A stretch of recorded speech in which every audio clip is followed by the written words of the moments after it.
Hey guys, today we're going to talk about the Russian Revolution.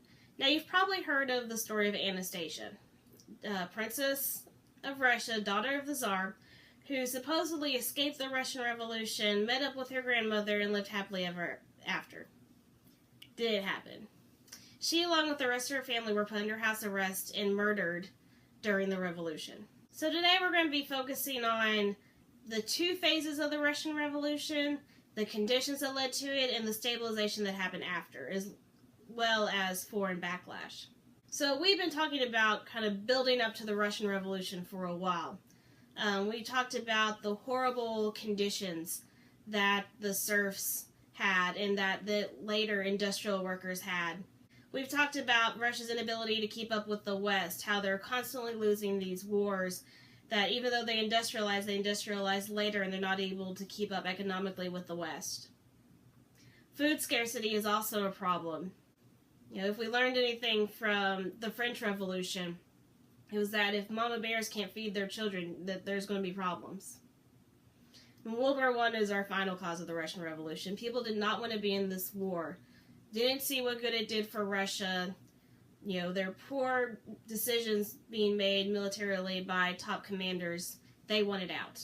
Okay, so the first phase of the Russian Revolution is the February Revolution. Now, the communists haven't come in yet. This isn't the communist group. So this group comes in, takes out the Tsar. You know, he's put under house arrest, and again, eventually his family's killed. Not quite sure who gives the order on that one. And they set up a provisional government in Russia. Now, this government wanted parliamentary rule, they wanted political and legal changes, they wanted freedom of religion, but they're not really good at doing anything. There's no land reform. There's no solution to the economic problems. We are still at war. We're still involved in World War I. And overall, no social changes. So the second phase of the revolution is known as the October Revolution. And this is where the communists come in, led by their leader, Vladimir Lenin. And they come in, take out the provisional government, and set up a communist regime. We do see some backlash to the communists come in, setting up the Congress of Soviets, as they call. And one of those is foreign backlash, and then domestic as well with civil war. You know, the foreign countries are afraid of communist rule. They feel like it threatens their rule. And we have people inside Russia who are against the communists.